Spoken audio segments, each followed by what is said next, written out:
वचनामृत क्रमांक 166, पत्रांक 166। मुंबई कार्तक सुद छठ भोम 1947।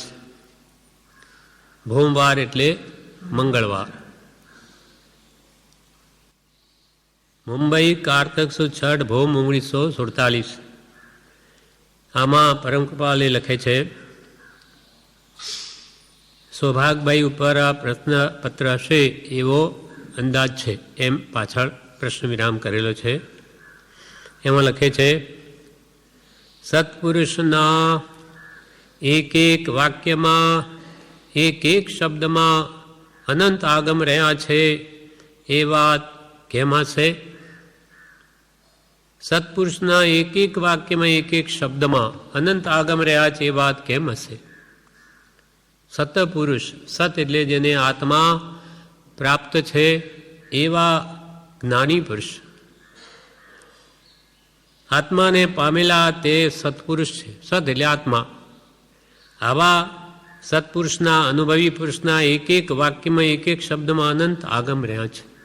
જ્ઞાની પુરુષો આપણને એક શબ્દ કહે તેમાં પણ કે છે અનંત આગમ સમાઈ જાય છે। જેમ કે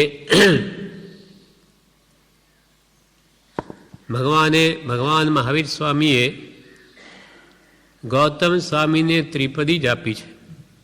3 શબ્દો કહ્યા, ઉપન્નેવા વિઘ્નેવા ધુવેવા।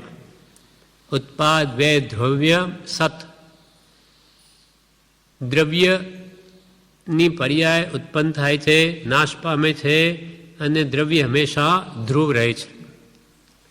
જેમ કે સોનાની બંગડી તોડી નાખીને એની કંઠી બનાવી તો બંગડી રૂપ અવસ્થાનો નાશ, કંઠી રૂપ અવસ્થાનો જન્મ, અને સોનું તો તેનું તે।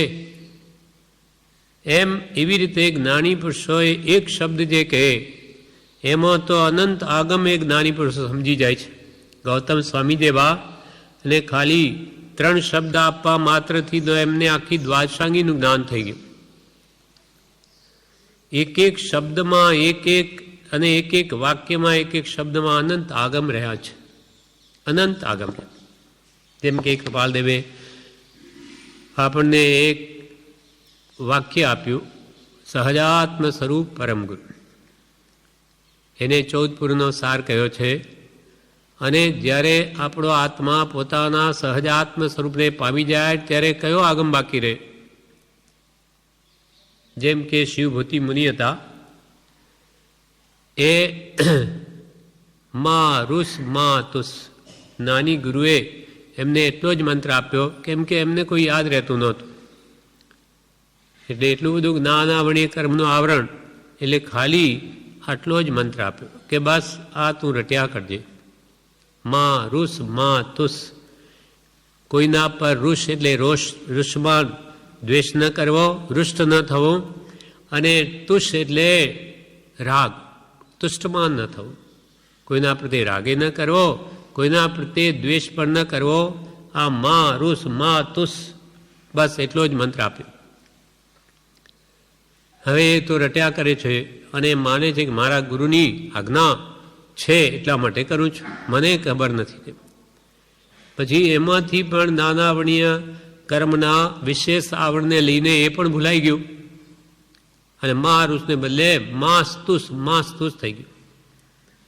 છતાં એના મનમાં શ્રદ્ધાનમાં શું છે કે હું જે આ રચના કરું છું તે મારા ગુરુનો કહેલો મંત્ર આરાધું છું, એમાં બીજું હું કંઈ કરતો નથી, મારે ગુરુની આજ્ઞા આરાધું। એવો જે દ્રઢ ભાવ હૃદયમાં શ્રદ્ધાન હોવાથી તેના કરોડો કર્મો નાશ પામે છે। અને એનાથી એક દિવસે રસ્તામાં જતા એક ભાઈ અડદ ઉપડી રહી છે, તેને પૂછ્યું, ભાઈ શું કરો ભાઈ? તો કે હું તો માંસ તુસ ભિન્ન કરું છું।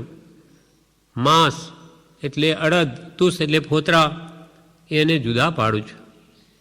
તો કે ઓ આ માંસ તુસ ભિન્ન કરે, મને પણ મારા ગુરુએ મંત્ર આપ્યો, પણ હું તો કંઈ ભિન્ન કરતો નથી, માંસ તુસ તો હું બોલું છું, મારે કંઈ આની જેમ ભિન્ન કરવાનો હશે। એટલે જ્ઞાની ગુરુની કૃપાએ એને આવો વિવેક પ્રગટ્યો કે આ માંસ જેવો આત્મા, અડદ જેવો અને ફોતરા જેવો આ દેહ, આ બે ભિન્ન છે, બે જુદા છે, અને એને હું એક માની બેઠો, આ મારી મોટી ભૂલ છે.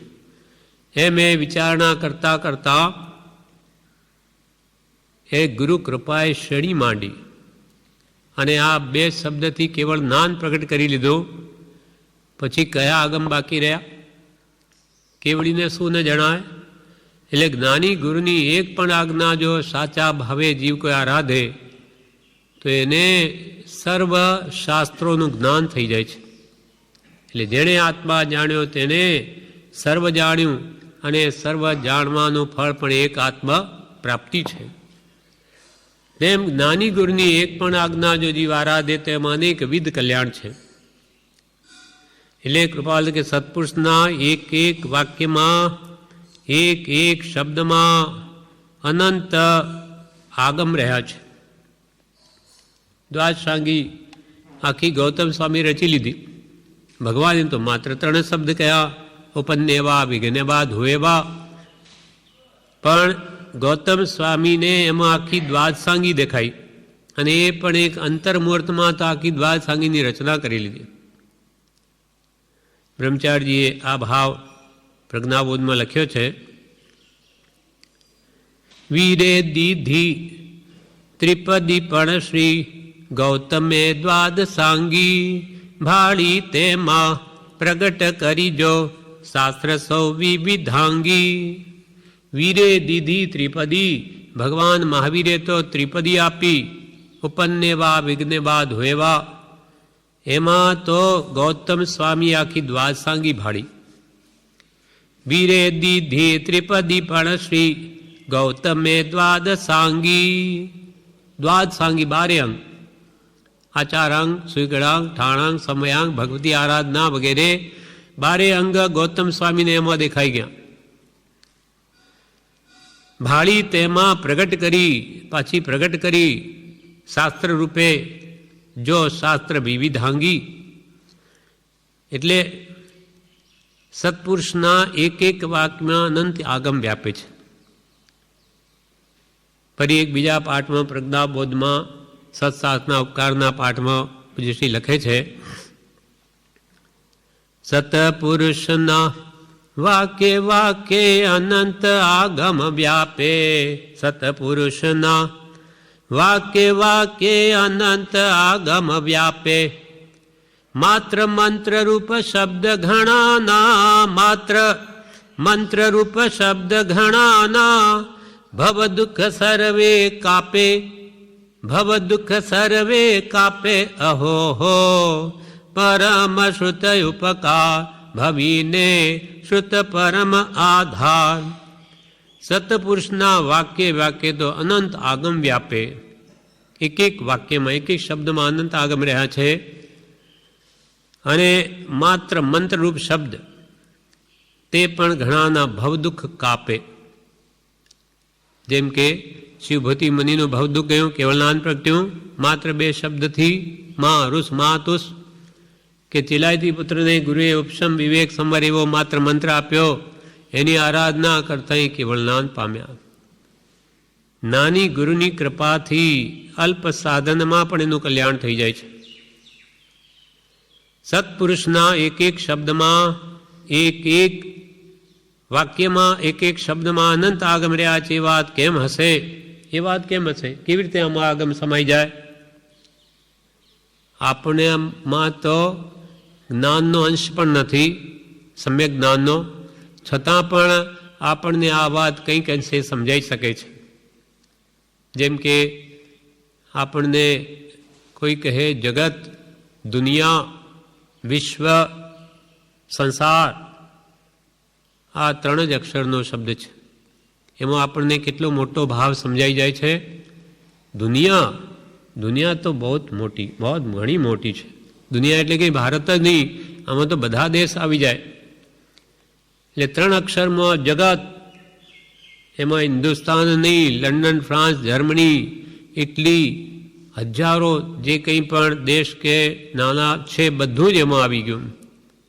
અને જેને ભગવાને જે ત્રિલોક સાર આખા જગતનું જે વર્ણન જેમાં છે એવો ગ્રંથ વાંચ્યો હોય તો એને વિશ્વ તો હજુ ઘણું મોટું દેખાય.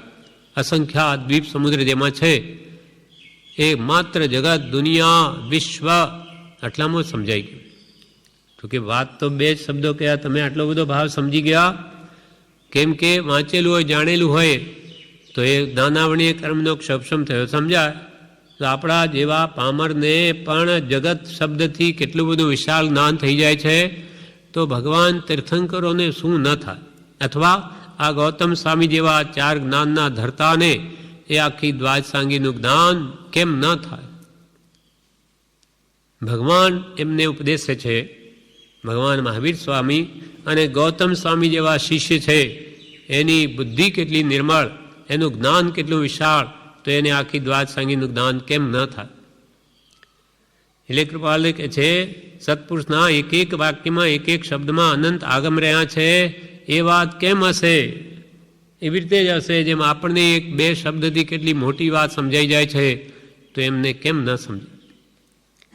નીચેના વાક્યો પ્રત્યેક મુમુક્ષુઓને મેં અસંખ્ય સત્પુરુષોની સંમતિથી મંગલરૂપ માન્યા છે, મોક્ષના સર્વોત્તમ કારણરૂપ માન્યા છે. નીચેના વાક્યો, હવે કૃપાલ અહીંયા 5 વાક્યો કહે છે આ પત્રમાં. નીચેના વાક્યો પ્રત્યેક મુમુક્ષુઓને એટલે જેને મોક્ષે જવાની કામના છે તેના માટે. નીચેના વાક્યો પ્રત્યેક મુમુક્ષુઓને, એને જે લાભ કરતા છે એને જ આનું મહાત્મ્ય સમજાય, બીજાને નહીં. જેમ કે વચનામૃત છે, ભલે 125 કે 150 રૂપિયા પડે પણ 10 રૂપિયા આપે, એ આપણને તો એનું અમૂલ્ય મહાત્મ્ય લાગે છે. ભાઈ વચનામૃત એનું કંઈ મૂલ્યાંકન નહીં થઈ શકે. જ્યારે જેને એનું મહાત્મ્ય નથી તેને છાપા જેટલી કિંમત એની ન લાગે. 2 રૂપિયાનું છાપું લઈ લેશે, પણ આ કે 10 રૂપિયામાં મળે છે તો કે નહીં, મારે શું કરવું? કેમ કે એને છૂટવાની કામના નથી, એને સંસારથી છૂટવું નથી, એટલે એને જ્ઞાની પુરુષના વચનનું કોઈ મહાત્મ્ય નથી. એટલે કૃપાલ કે જેને મહાત્મ્ય છે, જેને વસ્તુ સમજાઈ છે, મુમુક્ષુ થયો છે, જન્મથી મુક્ત થવું છે, તેના માટે આ વાત છે. નીચેના વાક્યો પ્રત્યેક મુમુક્ષુઓને મેં અસંખ્ય સત્પુરુષોની સંમતિથી મંગલરૂપ માન્યા છે, મોક્ષના સર્વોત્તમ કારણરૂપ માન્યા છે. આ નીચેના વાક્યો અસંખ્ય સત્પુરુષો. પૂર્વે સત્પુરુષો કેટલા થઈ ગયા? અનંત થઈ ગયા. અનંતા તીર્થંકરો, અનંતા જ્ઞાનીઓ બધા થઈ ગયા. એ અનંતા જ્ઞાનીઓનો એક જ મત છે. જ્યારે એક અજ્ઞાનીના 100 મત, 1000 મત પણ હોઈ શકે, કેમ કે જ્ઞાન રહિતપણે બોલે છે, અનુભવ રહિત કહે છે. જ્ઞાનીઓનો, સર્વ જ્ઞાનીઓનો અનુભવ એક સરખો જ હોય છે. એટલે મોક્ષોને મેં અસંખ્ય સત્પુરુષોની, એટલે જેની ગણતરી નહીં થઈ શકે, એટલે અસંખ્ય સત્પુરુષોની સંમતિથી મંગલરૂપ માન્યા છે. અસંખ્ય તો અનંત સત્પુરુષોને કે જે પૂછો, બધાની એક જ વાત હોય. એટલે ભગવાન આ કાળમાં ભગવાન ઋષભદેવે જે મોક્ષનો માર્ગ પ્રકાશ્યો, તે જ માર્ગ પૂર્વે અનંતા તીર્થંકરો થઈ ગયા, એમને પણ એમ જ કહ્યું. અને ભવિષ્યમાં પણ પદ્મનાભ, સૈનિક રાજાનો જીવ કે શ્રી કૃષ્ણના જીવ વગેરે તીર્થંકર થશે, એ પણ એ રીતે જ માર્ગ પ્રકાશશે. એક હોય 3 કાળમાં પરમારથનો પંથ, મોક્ષનો માર્ગ 3 કાળમાં એક જ હોય. પૂર્વે અનંતા તીર્થંકરો જે કહ્યું તે જ ભગવાન ઋષભદેવે કહ્યું. ઋષભદેવ ભગવાન જે કહ્યું તે જ શાંતિનાથ કે તે જ પાર્શ્વનાથ કે તે જ વાસુપૂજ્ય ભગવાન કે ચેત ચંદ્રપ્રભુ કે મહાવીર સ્વામી કહ્યું. કોઈ અંતર નથી, અને અનંત કાળમાં અંતર હશે પણ નહીં. માર્ગ સદા એક જ હોય મુક્તિનો.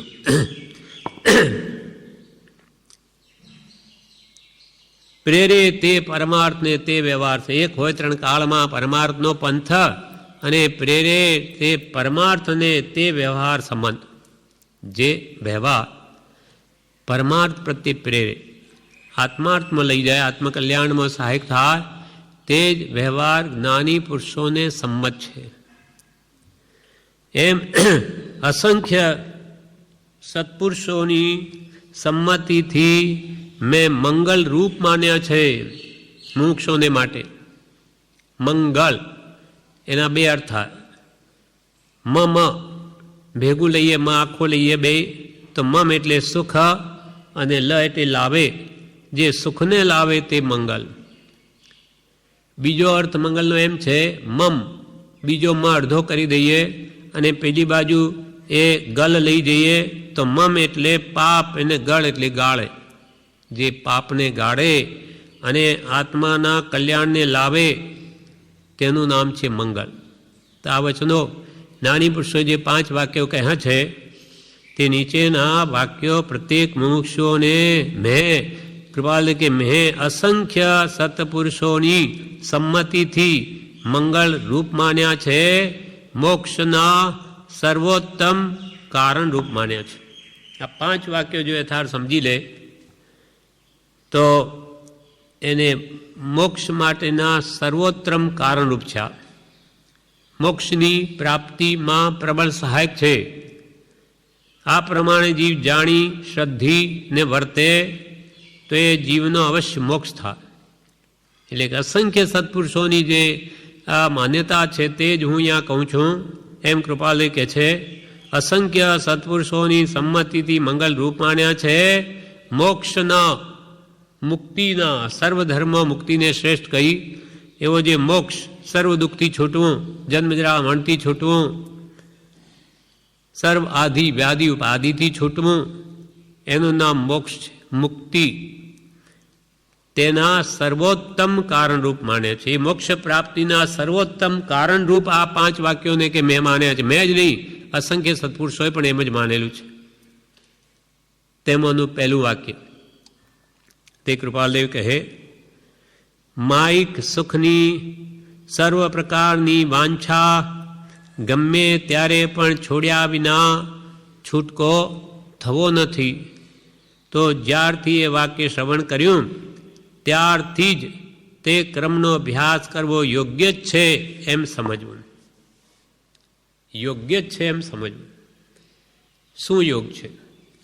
તો કે માઇક સુખની સર્વ પ્રકારની વાંછા એને છોડ્યા વિના છૂટકો થવો નથી. હવે આ માઇક સુખ શું છે? માઇક માયાવાળું, જે વાસ્તવિક નથી એવું જે માયાવી સુખ, સંસાર સુખ. ઇન્દ્રિય સુખ એ માયાવી સુખ છે. ખરેખર સુખ નથી ને આપણને સુખ દેખાય છે.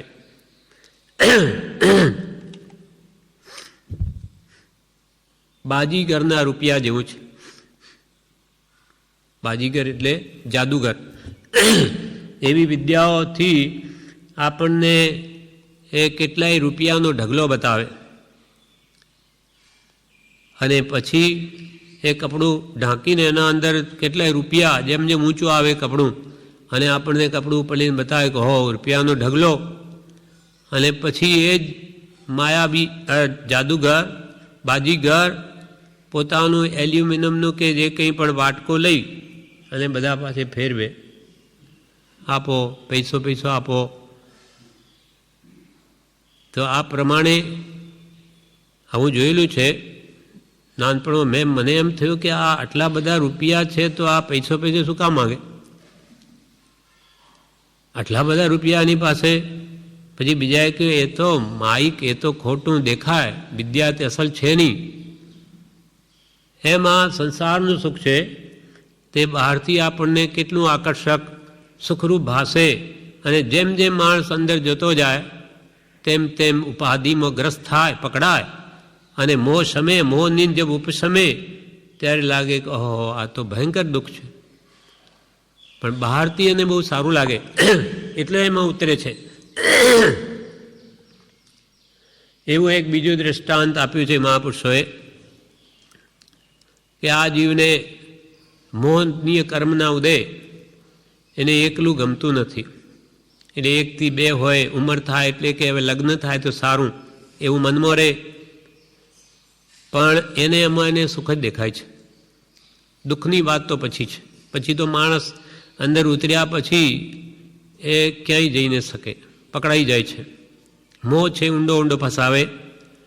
એના માટે દૃષ્ટાંત આપ્યું કે એક ભિખારી છે, સૂતો છે, પાસે કંઈ નથી. કૃપાલદેવી જેમ ભિખારીનું દૃષ્ટાંત કંઈ ભિખારીનો ખેદ, એવું જ આ છે. એને રાત્રે સપનું આવ્યું. સપનું આવ્યું તો આ તો જાણે કોઈ મહાન રાજકુમાર થઈ ગયો, રાજાનો પુત્ર છે ને હવે યુવાન થયો એટલે એના લગ્ન થવા લાગ્યા. એટલે ચોરીમાં બેઠો છે. બ્રાહ્મણે એમ કહ્યું કે તું તમારો હાથ આપો, હસ્તમેલાપ કરાવું. હવે ઊંઘમાં એને હાથ આપ્યો, ઊંચો કર્યો. કે જેવો હાથ ઊંચો કર્યો કે ત્યાં દિવાલ ઉપર વીછી બેઠેલો હતો. એ હાથને ચટકો માર્યો. જેવો ડંખ માર્યો કે તો જાગી ગયો. અને એને જોયું કે ક્યાં, અરે આ તો શું છે, કોઈ રાજકુમારી નથી ને રાજપાટ કંઈ નથી, અને આ શું થઈ ગયું એમ કે છે. પછી આખી રાત રોયો. એમ સપનામાં શાદી કરી રાજકુમારી સાથ વીછી કરડ્યો હાથને રોયો સારી રાત. એ રાજ્ય સુખ તો ક્યાં ગયું, કલ્પના કાલ્પનિક, અને આખી રાત રડવાનું આવ્યું. તેમાં સંસાર સુખ છે બધું કાલ્પનિક છે. એટલે કૃપાલદેવ કહે, ઉપજે મોહ વિકલ્પથી સમસ્ત આ સંસાર, અંતર્મુખયવલોકતા વિલય થતા નહીં વાર. મોહના વિકલ્પો કરીને આખો સંસાર આપણે અજ્ઞાનવશ અનાદિથી ઊભો કરેલો છે.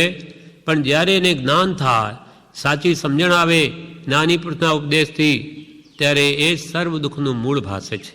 એ બધું દુઃખ જ આ છે. જેને હું સુખ માનું છું એ જ મારી મોટી ભ્રાંતિ છે. સમસ્ત આ સંસાર ઉપજે મોહ વિકલ્પથી. પણ જગતમાં બધે એવું જ છે. એટલે એને મોહનો ઉદય છે, એને ચારિત્ર મોહનો, દર્શન મોહનો.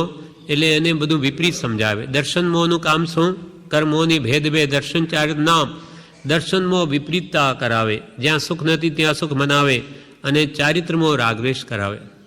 એ કર્મના કારણે આપણે અનાદિથી આ સંસારમાં સુખ માનીને એમાં એ ગ્રહણ કરીએ છીએ, અને એમ પછી દુઃખ પામીએ છીએ. મૃગ તૃષ્ણાની જેમ જળ છે નહીં, અને જળને શોધીને જેમ હરણ મરી જાય, તેમ આપણી સ્થિતિ થાય છે. આ તો જ્ઞાની મળ્યા પછી એવા ભાવ થાય કે હવે મને ભવો ભવા સંસારનું સ્વપ્ન પણ ન હોજો, મને જન્મ મરણ પણ ઓછો નહીં, પણ હજુ જ્યાં સુધી મુક્તિ ન પામું ત્યાં સુધી જન્મ જો મારે કરવા પડે તો એ ભગવાન કોઈ સમ્યક દ્રષ્ટિના ઘરમાં જન્મ આપજો. મારે જન્મ લેવો જ નથી. કૃપાલદેવ જેમ કહે કે મારે બીજી માં કરવી નથી, લેવો નથી પુનર્જન્મ, એવી જે દ્રઢતા ધરે, રાજચંદ્ર ગુરુ એવા સેવવા મન આદરે. એમ આપણે પણ એવી ભાવના આ પૂજ્યશ્રીએ પ્રજ્ઞાબોધમાં જણાવી છે કે મારે જન્મ લેવો નથી, પણ લેવો જ પડે. કોઈ તો સમ્યક દ્રષ્ટિ કુટુંબમાં જન્મ આપજો, કે મને નાનપણથી એવા સંસ્કાર એ જ મળે. તેમાં લખ્યું છે, સમ્યક ત્વી કુટુંબમાં જી હોતો હો અવતાર. સમ્યક ત્વી કુટુંબમાં જી હોતો હો અવતાર. અબુધને પણ બોધતાજી. અબુધ એટલે અજ્ઞાની. અબુધને પણ બોધતાજી, મળજો સદગુરુ સાર જીવજોને, ક્ષણ ક્ષણ નર ભવય અવસર જાય. મારે જન્મવું નથી, પણ જન્મવું પડે તો સમ્યક્ત્વી કુટુંબમાં હો તો હો અવતાર. અવતાર લેવો પડે તો, કે જેથી મને જન્મથી જ મારું અજ્ઞાન નાશ પામે એવા મારા પિતા હોય તો મને આવી બુદ્ધિ સમ્યક દર્શન મને નિર્મળ કરાવે, પહેલાંથી જ સાતદેવ ગુરુ ધર્મની શ્રદ્ધા કરાવે. એટલે આવા જન્મ લેવો ત્યાં હોજો. એમ પછી નાનપણથી જ આવા સંસ્કારો, આવી ભાવનાએ ભાવી હોય તો માઇક સુખની મીઠાશ ઘટતી જાય છે.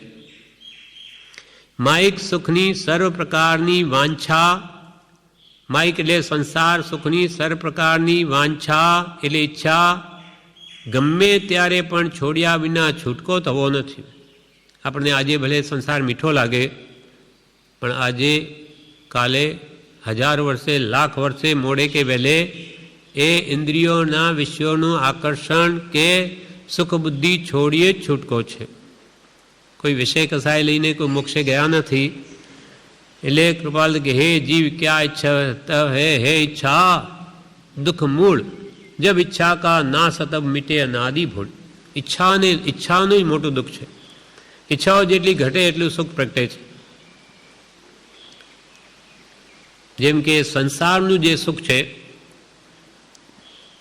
તે દુઃખ વિના નથી. સંસારનું સુખ તે દુઃખ વિના નથી. અને જે સંસારનું સુખ છે તે દુઃખ સહિત જ છે. અથવા જે સંસારનું દુઃખ છે તે તો સુખ વિના જ છે.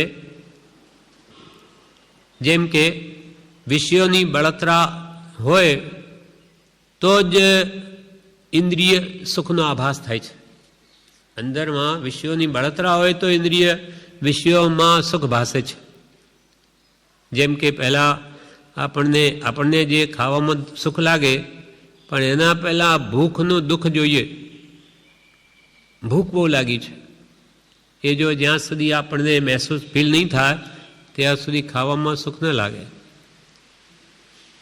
ભૂખનું દુઃખ વેદે તો ખાવામાં સુખ લાગે. એટલે સંસારનું સુખ છે તે દુઃખ વિના નથી. અને દુઃખ જે છે એમાં તો સુખ છે જ નહીં. સંસારના દુઃખમાં સાતા વેદની હોય તેમાં સુખ ક્યાંથી હોય? એટલે આ સુખ કેવું? જીસ સુખ અંદર દુઃખ વસે એવું છે. એટલે સો સુખ ભી દુઃખ રૂપ. એટલે સંસારના સુખ છે એ દુઃખનું જ બીજું રૂપ છે. નાની પુરુષો સાતા વેદનીને બધી ગમે એટલી બાય સામગ્રી મળી હોય, ધન કુટુંબ આદિ, તો પણ એને સુખ કહેતા નથી. ઓછું દુઃખ કહે છે. એક માણસ રોગી હોય, દુઃખી થતો હોય, બહારથી પૈસા વગેરે સાધન પણ ન હોય તો એને અંદર બહાર બંને દુઃખ. પણ બહાર બધી અનુકૂળતા છે, પણ અંતરમાં તો ધનિકને પણ બળતરા છે. ગમે એટલો ધનવાન હોય એના મનમાં પણ અનેક ઈચ્છાઓનું દુઃખ તો ઊભું જ છે. એટલે આ સંસારમાં કોઈ સુખી નથી. શાતા ભેદની વાળા જીવો પણ સુખી નથી. કેમ કે શાતા ભેદની પણ અંતરદાહ રૂપ શાતા છે. અંતરમાં તો બળતરા છે જ. પુણ્યવાનને પણ પુણ્ય સામગ્રી હોય એટલે એને ભોગવવાની ઈચ્છા થાય. ઘણા પૈસા શું કરું, શું ખાઉં, શું પીવું, ક્યાં જાઉં, શું મકાન બાંધું, બંગલા બાંધું, ગાડીઓ લાવું, વિદેશ ફરવા જાઉં, એવી અનેક પ્રકારની ઈચ્છાઓ ઉત્પન્ન થઈ રહે. તે જીવ પણ હંમેશા દુઃખી જ રહે છે. કેમ કે ઈચ્છાને લે પ્રાણી દુઃખી છે. પૈસા આવવાથી કે ઈચ્છા નીકળી જતી નથી, ઉડતી વધે છે. ખરું સુખ છે સમજણમાં. માયિક સુખ, સાંસારિક સુખ દુઃખરૂપ છે. એ વાત નાની પુરુષના ઉપદેશથી જો સમજાઈ જાય તો પછી આપોઆપ બધી ઈચ્છાઓ ઘટી જાય અને એને સહજ સુખની પ્રાપ્તિ થાય છે. જે આત્માનું સુખનું પોતે ધામ જ છે, કે સુખ બહારથી આવતું નથી. સુખ કોઈ જગતના પદાર્થમાં છે જ નહીં. આપણે જેમ ખાવામાં સુખ માન્યું કે આ વસ્તુ બહુ સારી છે, આપણી જે ઈચ્છા હોય એ પ્રમાણે જેમાં કલ્પના કરી હોય સુખરૂપ લાગે, પણ એ ક્યાં સુધી? પેટ ન ભરાય ત્યાં સુધી. પેટ ભરાઈ ગયું કે એની એ વસ્તુ દુઃખરૂપ લાગે છે. એટલે સુખ ખાવામાં ક્યાં રહ્યું? લાડવામાં કોઈ કે સુખ છે, બ્રાહ્મણ કે બહુ લાડવા મીઠા, તો જેમ જેમ ખાખા કર, પણ એક સમય એવો આવે કે પછી એનાથી વધારે જો ખાય તો ઉલટી થવા લાગે. ગમે નહીં, બસ હવે તો પેટ ભરાય જગ્યા જ નથી. તો પછી સુખરૂપ છે તો જેમ જેમ ખાય સુખ ઉપજવું જોઈએ. લાડવામાં સુખ નથી. સુખ આપણી કલ્પનામાં જ્યાં સુધી ભૂખનું દુઃખ હતું ત્યાં સુધી સુખ ભાસ્યું, અને હવે ભૂખ શમી ગઈ એટલે એ જ દુઃખરૂપ થઈ પડ્યું. એવી રીતે જગતના કોઈ પણ પદાર્થમાં સુખ નથી.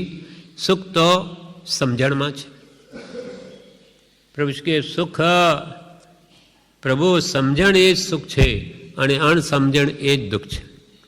તમને વાત સમજાઈ ગઈ કે આ લાડવા ખાવાથી સુખ કેટલું, આ જીભ ઉપર એટલું, જો વધારે ખાય તો હમણાં જ દુઃખ થાય.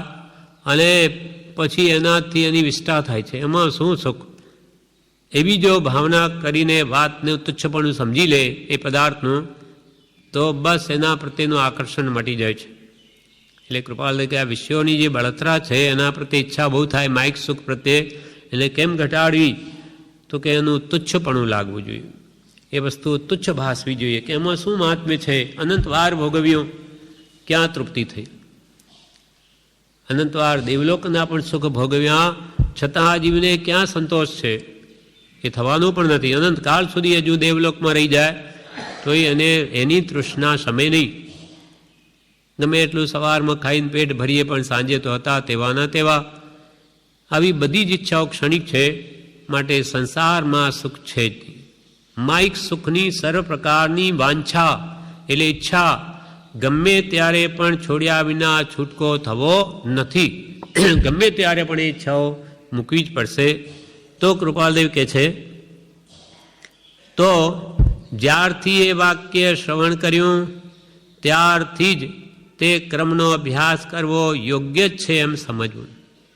કે જ્યારથી એ વાત સમજાઈ ગઈ કે આ સંસારિક સુખ કાલ્પનિક છે, સુખની પાછળ દુઃખ આવે છે, અને ત્યાગ વૈરાગ્ય ન ચિત્તમાં થાય ન તેને જ્ઞાન, એટલે મોડે વેગે પણ વૈરાગ્ય ભાવ લાવીને આ વિષયોની કાંક્ષાને મૂકવી પડશે. એ વાત જ્યારથી સમજાઈ ગઈ ત્યારથી જ તે ક્રમનો અભ્યાસ કરવો યોગ્ય જ છે. જ્યારથી વાત સમજાય ત્યારથી જ એને ત્યાગને શરૂઆત કરી દેવી. શુભસ્ય શીઘ્રમ. કોઈ માણસ કૂવામાં પડ્યો હોય તો કે ભાઈ હવે કૂવામાં પડી ગયો, હવે આજે દિવસ કેવો છે મહારાજને પૂછો, પછી એને બહાર કાઢીએ. દિવસ જોવા ન જાય, અરે કૂવામાં પડ્યો છે તેમાં શું સમય જોવો, ચોગડિયા જોવા, તરત એને બહાર કાઢો. તેમ મહાપુરુષો કહે કે જ્યારથી આપણને આ વાત સમજાઈ ગઈ કે આ માયિક સુખ છે, માયાવાળું છે, વાસ્તવિક નથી, તો ગમે ત્યારે છોડવું જ પડશે. તો કે જ્યારથી એ વાક્ય શ્રવણ કર્યું ત્યારથી જ તે ક્રમનો અભ્યાસ કરવો યોગ્ય જ છે એમ સમજવું. અભયકુમાર હતા, સૈનિક મહારાજ અને 500 મંત્રી હતા.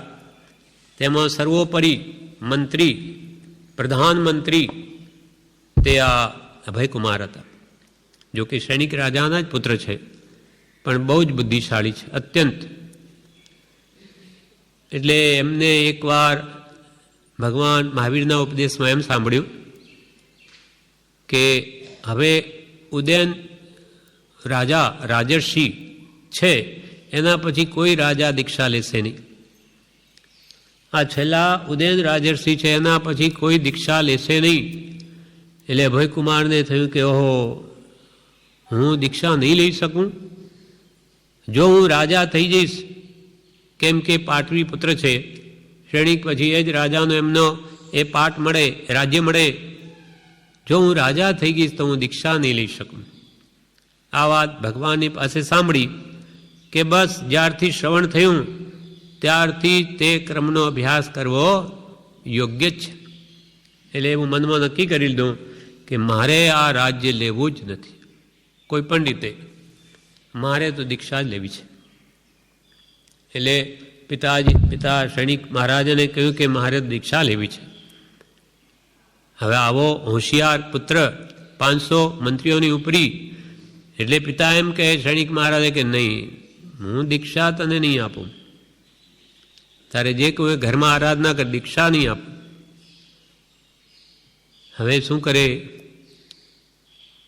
પણ ઘણી આજીજી કરી ત્યારે મને આપો જ. ત્યારે સૈનિક મહારાજે શું કહે કે હું જ્યારે તને કહું કે જા, નીકળી જા, ત્યારે તું ભલે દીક્ષા લઈ લેજે, હું ના નહીં પાડું ત્યાં સુધી નહીં. પણ જેના નિરંતર સતત ભાવ છે દીક્ષા લેવાના, એટલે એકવાર શું બન્યું, ભાવ છે તો એવા સંજોગ મળી આવે છે, યોગ પણ. એકવાર સૈનિક મહારાજા સૂતા છે પોતાના મહેલમાં, ચેલના રાણી પણ સૂતી છે. એ 2 જણા પહેલે દિવસે ભગવાન મહાવીરને વાંદીને ઘરે આવતા હતા. રસ્તામાં એક મહાત્મા ધ્યાનમાં ઊભા હતા. અત્યંત ઠંડી પડી રહી હતી. તે દિવસની વાત છે, ત્યાર તો એટલી ઠંડી નહોતી. દિવસે એમને ધ્યાનમાં જોયા તો કે ઘણા દિવસ તે ધ્યાનમાં ઊભા. હવે મનમાં એ જ સતી છે એટલે એના મનમાં ઘોલાયા કર્યું કે હો એ મહાત્મા. એ રાત્રે સૂતી પણ એના જ્યારે અત્યંત ઠંડી રાત્રે પડી એટલે એના મનમાં જે ભાવ ચાલતા હશે તે એવો શબ્દ એના મોઢામાંથી નીકળી ગયો કે એનું શું થતું હશે, એમને શું થતું હશે. આ શ્રેણીક મહારાજે સાંભળી લીધું. ઓહો, એમને એને વળી આ કુલટા છે. આ તો રાતમાં ઊંઘમાં બોલે છે કે એનું શું થતું હશે એમનું. આ સતી નથી. જ્યારે ચેલના જેવી પણ સતી નથી તો એકે સ્ત્રી મારી સતી નથી. એટલે અભયકુમારને કહી દીધું આવેશમાં સવારમાં ઉઠતા જ કે હું ભગવાનને બાંધવા જાઉં છું, તું આ આખું અંતઃપુર સળગાવી દેજે, બધાને બાળી નાખ, એક પણ નહીં જોઈએ.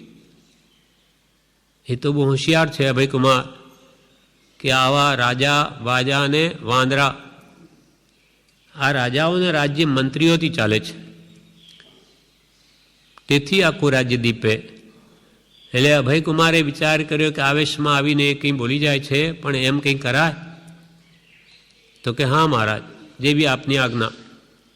પછી રાજા શ્રેણીક મહારાજ ભગવાન પાસે ત્યાં વંદન કરવા જાય છે સવારમાં. ત્યારે એણે શું કર્યું પાછળ કે ઘોડાઓને બધા બહાર કાઢી, ઘોડશાલા હતી તે બધા ઘોડાઓને બહાર કાઢીને જે ઘાસ હતું બધું અંદર એ સળગાવી દીધું.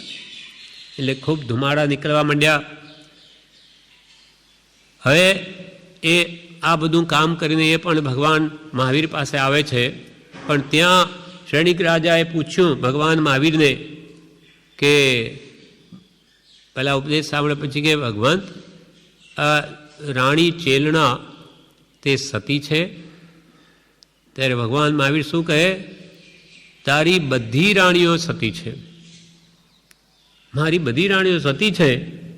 અરે મેં તો બધાને સળગાવી દેવાનું કમ મનમાં વિચાર્યું કે તરત જ દોડતા પાછા આવે છે કે એ કંઈ સળગાવી ન દે. એટલામાં તો દૂરથી ધુમાડા દેખાયા અને સામે મળ્યો અભયકુમાર. એટલે શું કાર્ય કરી લીધું? તો કે હા મહારાજ, કરી લીધું. જા નીકળી જા, મોઢું નહીં બતાવતો. જા નીકળી જા, મારી સામેથી મોઢું નહીં બતાવતો. ત્યાં આવું કામ કરી લીધું. કેમ કે પોતે જ આજ્ઞા આપી પણ જાણે આને તો બધું સળગાવી દીધું. પછી એ જાય છે નગરમાં આવે છે ને અભયકુમાર જાય છે ભગવાન મહાવીર તરફ. એટલે એણે તો જો બસ હવે મારે અવસર આવી ગયો છે, જા નીકળી જા. પિતા એમ જ કીધેલું આવું શબ્દ એવો કહું ત્યારે તું દીક્ષા લઈ લીજે, એના પહેલાં નહીં. એટલે એને જલ્દી જઈને ભગવાનને કહ્યું મને દીક્ષા આપો. એ જાણે છે કે પિતા ત્યાં જઈને જોશે કંઈ સળગ્યું નથી એટલે પાછા આવશે, બુદ્ધિશાળી છે. એટલે તરત જ ભગવાન પાસે દીક્ષા લઈ લીધી. શ્રેણીક મહારાજા ત્યાં જઈને જુએ છે કંઈ સળગાવી નથી અંતઃપુર, ખાલી ઘોડાનો ઘાસ સળગાવ્યો છે. એટલે પાછા આવે છે કે એ કંઈ પાછો દીક્ષા નહીં લઈ લે. આવીને જુએ છે તો એણે તો દીક્ષા લીધી. એટલે શ્રેણીક મહારાજા કહે કે હે અભયકુમાર, તે મને છેતર્યો તમે જ કીધેલું કે જ્યારે તું નીકળી જા તો બસ હવે મારે અવસર આવી ગયો. એમ સાચી ભાવના જેની અંતઃકરણી હોય એ નિરંતર એના માટે પુરુષાર્થ કરે છે અને એને એવો અવસર અવશ્ય આવે છે. એટલે કૃપાલય કહે માઇક સુખની સર્વ પ્રકારની વાંછા ગમે ત્યારે પણ છોડ્યા વિના છૂટકો થવો નથી. તો જ્યારથી એ વાક્યનું શ્રવણ કર્યું ત્યારથી જ તે ક્રમનો અભ્યાસ કરવો યોગ્ય જ છે એમ સમજવું. જ્યારથી વાક્ય શ્રવણ કર્યું કે આ ઇન્દ્રિય સુખ છોડ્યા વિના છૂટકો જ નથી તો ત્યારથી અભ્યાસ કરવા માંડવો. એકદમ ન છોડાય તો ધીમે ધીમે અભ્યાસે કરીને એ સંસારનો સ્ત્રી કુટુંબ પુત્રાદિ વગેરેનો ઓછો કરી સત્સંગ કરીને એ ભાવોને દ્રઢ કરીને તેનાથી એનો ત્યાગ કરે. એકદમ ન છૂટે તો ક્રમે ક્રમે છોડે, પણ એ ભાવ જ્ઞાની પુરુષના ઉપદેશથી કે સત્સંગથી સમજાય છે ત્યારે એ ક્રમનો અભ્યાસ કરવો તો જરૂરનો જ છે. કેમ કે છોડ્યા વગર છૂટકો નથી. માયિક સુખની સર્વ પ્રકારની વાંછા ગમે ત્યારે પણ છોડ્યા વિના છૂટકો થવો નથી. તો જ્યારથી એ વાક્યનું શ્રવણ કર્યું ત્યારથી તે ક્રમનો અભ્યાસ કરવો યોગ્ય જ છે એમ સમજ. કૃપાલદેવ મોક્ષમાળામાં જીતેન્દ્રિયના પાઠમાં લખ્યું છે કે એકદમ આપણે આ સંસારની વાસના ઈચ્છાઓ રોકાય નહીં તો ક્રમે ક્રમે એનો ત્યાગ કરી શકાય છે. મુનિ તો સર્વથા નિવૃત્ત છે, પણ ગ્રસ્તાવસ્થામાં પણ જે કે એને ત્યાગ કરવા અભ્યાસ કરવા ઈચ્છે તો તેના માટે પણ એ જ છે કે તેમાંય મન જે ઈચ્છે તે તેને ન આપવું. મન જે વિષયો છે રૂપ રસ ગંધ સ્પર્શ આદિ તેને ન આપવા.